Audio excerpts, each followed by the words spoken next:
یاجوج و ماجوج کون ہیں؟ یاجوج و ماجوج قیامت کی 10 بڑی نشانیوں میں سے ایک نشانی ہے۔ صحابی رسول حضرت حذیفہ سے روایت ہے کہ ہم قیامت پر بحث کر رہے تھے کہ نبی پاک صلی اللہ علیہ وسلم اچانک تشریف لائے اور پوچھا کہ آپ لوگ کیا بحث کر رہے تھے؟ ہم نے عرض کی کہ ہم قیامت کے بارے میں بات کر رہے تھے۔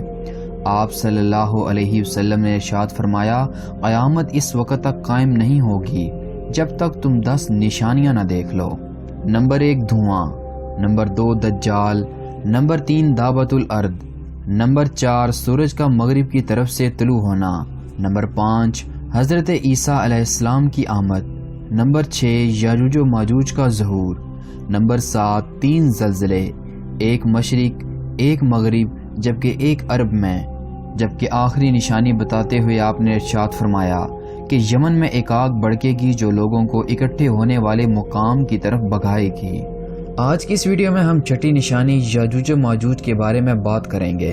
پیغمبر خدا حضرت نوح علیہ السلام کے 3 بیٹے تھے، سام، حام اور یافس۔ اللہ تعالیٰ نے آپ کے بیٹے سام سے 3 نسلیں چلائیں، عرب، فارس اور اہل روم، جبکہ آپ کے دوسرے بیٹے حام سے یہ 3 نسلیں آگے چلیں، سوڈان، بربر اور قبط، جبکہ آپ کے تیسرے بیٹے حضرت یافس سے اللہ تعالیٰ نے 3 نسلیں چلائیں، ترک، سکالبا اور یاجوج و ماجوج۔ امام نووی رحمۃ اللہ علیہ فرماتے ہیں کہ اکثر علماء کے نزدیک یاجوج و ماجوج آدم علیہ السلام ہی کی نسل سے ہیں، جبکہ حضرت امام ابن عبد البر رحمۃ اللہ علیہ فرماتے ہیں کہ یاجوج و ماجوج کے متعلق اس بات پر اجماع ہے کہ وہ یافس بن نوح علیہ السلام سے پیدا ہوئے تھے، جبکہ امام ابن عبد البر رحمۃ اللہ علیہ فرماتے ہیں کہ یاجوج و ماجوج کے متعلق اس بات پر اجماع ہے کہ وہ یافس بن نوح علیہ السلام سے پیدا ہوئے ہیں۔ فتح الباری کے مطابق حضرت ذوالقرنین حضرت ابراہیم علیہ السلام کے دور میں عرب مسلمان بادشاہ تھے۔ آپ ایک متقی اور عادل حکمران تھے اور اللہ نے آپ کو بہت سی صلاحیتوں اور طاقتوں سے نوازا تھا۔ ایک بار انہوں نے اپنی فوج کے ساتھ 3 سمتوں میں سفر کیا، ایک مشرق کی طرف، پھر مغرب کی طرف اور پھر شمال کی طرف۔ مغرب کی طرف سفر کرتے ہوئے وہ سورج غروب ہونے والے مقام تک جا پہنچے۔ وہاں انہیں کفار کی ایک قوم ملی۔ حضرت ذوالقرنین کو اختیار دیا گیا کہ وہ چاہیں تو اس قوم کو کفر کی وجہ سے سزا دیں اور چاہیں تو نرمی کا برتاؤ کریں۔ آپ نے دوسرا راستہ اختیار کیا، پھر آپ نے مشرق کی طرف سفر کیا حتیٰ کہ آپ اس مقام تک جا پہنچے جہاں سے سورج طلوع ہوتا ہے۔ وہاں بھی آپ کا واسطہ ایک قوم سے پڑا۔ آپ نے انہیں سزا دینے کی بجائے نرمی کا راستہ اختیار کیا۔ جب آپ نے جنوب کی طرف سفر کیا تو آپ 2 پہاڑوں کے درمیان جا پہنچے۔ وہاں ایک قوم نے آپ سے شکایت کی کہ پہاڑ کی دوسری جانب یاجوج و ماجوج قوم آباد ہے جو کہ ان پر حملہ کرتی ہے۔ وہ لوٹ مار اور قتل و غارت کرنے کے بعد بھاگ جاتے ہیں۔ انہوں نے آپ کی طاقت اور ہیبت کو دیکھتے ہوئے آپ سے گزارش کی کہ آپ ان کی حفاظت کے لیے ایک دیوار تعمیر کریں تاکہ وہ خون خرابے سے بچ سکیں۔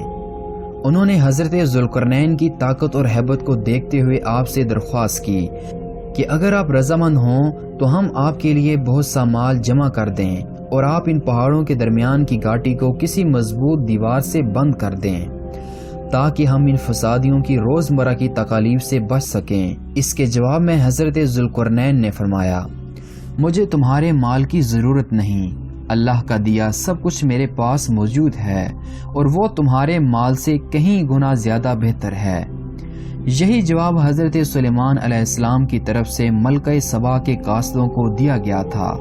حضرت ذوالقرنین نے اپنے جواب کے بعد فرمایا کہ ہاں تم اپنی قوت و طاقت اور کام کاج سے میرا ساتھ دو تو میں تم میں اور ان میں ایک مضبوط دیوار کھڑی کر دیتا ہوں۔ حضرت ذوالقرنین نے انہیں لوہے کی بڑی بڑی چادروں کو جمع کرنے کا حکم دیا، پھر آپ نے دیوار بنانی شروع کر دی۔ جب یہ دیوار مکمل ہو گئی تو آپ نے حکم دیا کہ اب اس کے چاروں طرف آگ بھڑکائی جائے۔ جب وہ لوہے کی دیوار بالکل انگارے جیسی سرخ ہو گئی تو آپ نے حکم دیا کہ اب پگھلا ہوا تانبا لاؤ اور ہر طرف سے اس کے اوپر بہا دو۔ مسلم شریف کی ایک حدیث کے مطابق حضرت نواس بن سمعان فرماتے ہیں کہ یاجوج و ماجوج ایک ایسے مضبوط اور طاقتور ترین قوم ہے کہ جن سے کوئی شخص نہیں لڑ سکتا۔ ان کے چہرے ڈھالوں کی طرح چوڑے اور آنکھیں چھوٹی ہیں۔ دجال کی ہلاکت کے تھوڑے ہی عرصے بعد حضرت عیسیٰ علیہ السلام کو یاجوج و ماجوج کی آزادی کی خبر ملے گی۔ آپ اللہ کے حکم سے مسلمانوں کو لے کر کوہ طور پر تشریف لے جائیں گے، کیونکہ یاجوج و ماجوج سے لڑنے کی طاقت کسی میں نہ ہوگی۔